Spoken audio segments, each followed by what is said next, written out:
10 правни факти со кои ВМРО ДПМН пред апелациониот суд ќе оспорува одлуката да бидат одземени 30 штабови, меѓу кои главниот во центарот на Скопје, објави лидерот на партијата Христијан Мицкоски.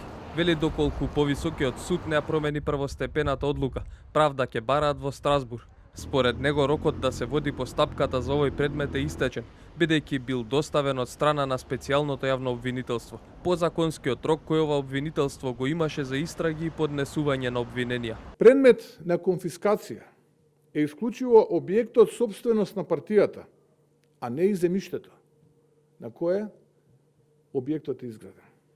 ВМРО ДПМН на предметната локација имаше објект познат помеѓу своите членови и граѓаните во Македонија, како жолтата зграда, кој за никого не е спорно дека припаѓаше на партијата. Се поставува прашањето што сега со тој објект. Со ваквата пресуда, ВМРО ДПМН е два пати незаконито оштетен. Судската одлука да се одземе само зградата, не и земјиштето за него е спорна, исто како што го спори и фактот што се одзема само делот на ВМРО ДПМН, а не и зградата на ДГ Бетон, на чие место требаше да се изгради хотел.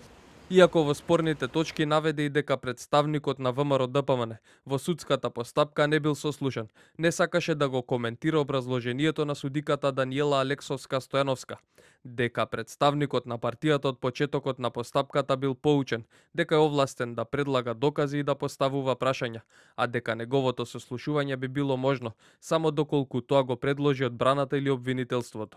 Судиката кажа тоа што имаше да каже, јас нема не за да ја коментирам.